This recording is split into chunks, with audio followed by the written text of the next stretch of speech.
Hello, how are you today, the JSS student? Today you are with teacher Priska Mtwenja. Again, I'm here to talk to you about bridges without rivers. I hope by now you've read the story and you're ready even for the exams.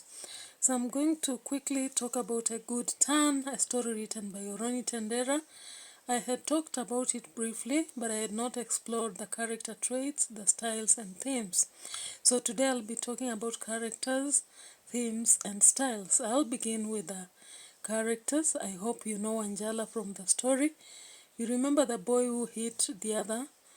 Yeah? You remember the boy he hit? He hit Kororia if you don't remember. Now when you look at Wanala, he's a disrespectful boy. Sorry. Disrespectful because when the mother tells him not to go and revenge on Kororia, he ignores and locks the mother inside the house, then runs and goes to meet Kororia. He is also disrespectful because we see that he is revealing to Juma that he had disrespected the mother and he's afraid of returning home. When you do wrong, you should just be ready to go apologize or receive the punishment, and life moves on. You cannot now exit home totally because you wronged for the first time. To err is human, but to repeat a mistake is not human. Now we also realize that he is vengeful because when he comes to the house, the mother can hear him swearing and he's planning to go revenge on Kororia. And indeed he does so because he moves outside the house, and when he goes to Kororia's home, he has a weapon, more of a branch, and he targets to hit Kororia with it. We also see that he's so happy after doing it, only that there's an accident that happens, and from that he has to apologize. So we get to see him as apologetic or remorseful, because he's able to realize his mistake and now apologize to Kororia that he was wrong. We can see that on page 14. We can actually see him also pleading with Mr. Mwambula to forgive him for having stolen his mangoes when he's in the hospital. He's unreasonable and vulnerable. We see that he agrees to be carried by Juma, a person that is so strange, and he had noticed that that bike had not have the registration number. When you see a motorbike that does not have a registration number, it should be a red flag for you. We also see that even when the mother tells him not to go revenge, because he's so unreasonable, he just goes on and proceeds to Kororia's house. He is emotional or temperamental. He is overwhelmed by emotions, that when he comes to the house in the evening, he's wearing a sad face. Do not do this. Your mother sometimes stay the whole day and they want you to come back happy. Regardless of what has happened at school, you should be happy as you reach home. He's unable to control his emotions to a level that he locks his mother in the house and runs to go revenge on Kororia. He's also shaking his head and tears are streaming down his cheek, because of whatever experience he had with Kororia. He goes to his room and he's uttering words of revenge. He's very observant. He realizes that the bike that Juma had did not have a registration number, and he also realizes that Juma never removed the helmet while he was waiting for him. Juma as a character is cruel, brutal, animalistic, inhumane, or callous. He kidnaps 3 kids from the story. He also rubs Wanala with a strange powder on the nose until he is nauseated and collapses. Can you do this? If you do this, then you are cruel. He threatens to kill Wanala in case his parents do not bring 1 million shilling ransom. He's very selfish and mean. You can only be a selfish person for you to kidnap another and drag the person to your home, because you should imagine what the pain this person will go through and what the parents will encounter. He's less concerned about the parents of Wanala when he's demanding for 1 million ransom. He is very materialistic and greedy. He's interested in money, that's why he becomes a kidnapper. He also wants to, he thinks that the mother to Wanala will punish him for disrespect, and therefore he makes Wanjala accept to go to his home and sees this as a bait to acquire money. He is persuasive or convincing. He is able to convince Wanjala into going to his home. Remember, he just pretended to be a good man and he wouldn't imagine that he was that bad. He is also cunning and witty because we can see he calls Wanjala by his name. He even says he's a friend to the parents. Then we can see also he offers a lift and doesn't want payment as a bait to later arrest him. Wanjala's parents, both the mother and father, we can see that they are very concerned and caring. Once they realize their son is missing, they report to the police so that they can get him. Then they are very kind and polite, even though he had messed. When he finally wakes up in the hospital, they are not rebuking him. They are firm about the aspect of revenge and tells him he should just avoid it. Immediately their son does not come home. I've told you they report to the police, and when they rescue him, they take him to hospital. We can see that when he wakes up, he finds porridge, possibly prepared by the parents. Then we can see Mr. Mwambula, the owner of that orchard farm. He is very helpful and selfless. He provides the CC footage to show the movements of their son and Juma, regardless of him having stolen his oranges. He is very precautious. He places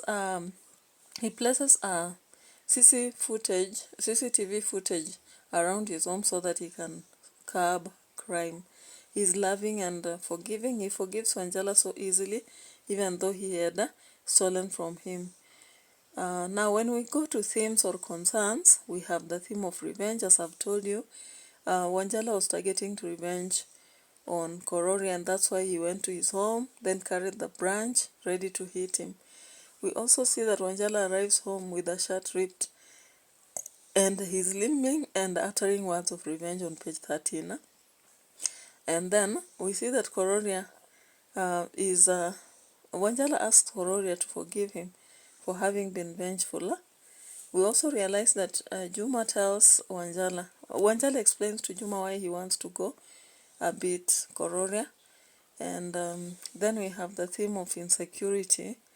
The theme of insecurity or pretense comes when Juma pretends to be a friend to Wanjala's parents, and then he kidnaps him. We also see Juma pretending to be friendly and giving him a lift so that he can take him to his home. And then we also see him, possibly he knew that the boy had messed and he pretends to want to know about him, and later on he takes him to his home. And when he gets to the home, we can see the sort of insecurity that is there. The house is very dirty and inhabitable, and he rubs powder on his nose. Possibly that was a drug. Then we have help and selflessness that comes from Mwambula. Mwambula offered the CCTV footage. He was also in hospital when this boy was sick. There is education. Korori and Wanjala are classmates. Wanjala and Kororia played football at school. The mother to Wanjala teaches him on the need to report who is wrong, when he's in hospital. The police also educate him the same, that he should respect the elders. Then there is theft. We can see Mwambula stealing. Mwambula tells Wanjala that stealing is a crime, and he should never in future do so. We can see Wanjala crawling into Mwambula's fence and stealing 4 oranges. And when he hears the car, he knows that he's doing something wrong. He even thinks he's going to a juvenile court. We can also see Wanjala asking Kororia to forgive him for his vengeful act. That is, we have the theme of peace, reconciliation, and remorse there, whereby Wanjala learns that he should forgive, and Wanjala asks Kororia to forgive, and we can see Wanjala and Kororia humming a tune after they have forgiven each other. Juma also tells Wanjala that it's better to have peace than violence. Now finally, let's go to styles. As I finish, you can actually see dialogue. You've seen Wanjala talking to the mother, as the mother wants him not to take revenge. You can also see a conversation between Wanjala and Juma as he introduces himself and he explains why he wants revenge. You can later see Juma having a conversation with who? With this boy, and he's telling him that it's good that they had to reconcile. There is a monologue also. Wanjala tells himself he must revenge. We also see him plucking the mangoes, and he says, "This will be my weapon," when he picks the branch. There is vivid description giving us a clear picture of how Wanjala looked when he came home, that his face was sad, he was limping, and the shirt was ripped. His loud footsteps caught the attention of the mother on page 12. Then we see the nauseating smell of this man, Juma. He was around, and now we see that Wanjala sees a decomposing cat lying at the side of the road. He takes a deep breath, spits, and quickens his pace. Then there is a cold wind passing by. Corona also runs toward the gate, and it's open. Then he's seen with a huge branch. Then this makes Cororia's heart skip, and Wanjala lifts the branch, swinging it, and with a lot of energy, aiming at Cororia. Cororia dodges and runs, then Wanjala trips on the bottle and falls. Can you see that mental picture? Then we have rhetorical questions. Why are you taking too long to change your clothes? The mother asking, Wanjala, and Wanjala never responded. Then there is this question, where are you going, Wanjala? That motorist Mr. Juma was asking.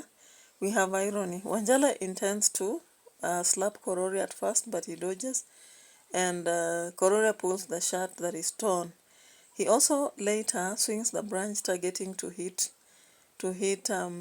Wanjala, but it happens, not Wanjala but Kororia, but it happens that when he dodges, he trips and falls. Then Juma speaks so softly and friendly to Wanjala and pretends to protect him from being punished. Yet he kidnaps him and drags him, almost killing him. We have a lot of onomatopoeia in this story. Words like drizzle, uttering, rip off, ripped, bolted, screeched, whistled, muttered, retched, spat, banged, coughed, and click. Now I will ask you as a student to go back to that story and establish proverbs that have been used there, similes that have been used. Tell me the lessons you've learned from this story. Who is to blame for whatever Wanjala encountered? Now, why is the story also called a good turn? What good turn is there? Did someone hurt you? Revenge is not a solution. Stop. You are not going out of this house, she said fiercely. Wanjala limped out of the house like a frog through the open door. He laughed at her as he quickly bolted the sitting room door from outside. His mother continuously banged at the door. She commanded him to open the door and stop whatever plans he had, but he had already left. Wanjala hobbled to the main road. It was a cold Friday evening. The weather was changing and dark clouds passed over him. Now I want you to tell me what happened to Wanjala that forced him to leave. Where and why was he running to and locking his mother inside the house? Then what are the character traits of Wanjala based on what you've heard? Then give me two styles that are coming out. For now, I'll just stop there. Bye-bye. Love you, and I hope you really enjoyed a good turn from the bridges without rivers. Bye-bye.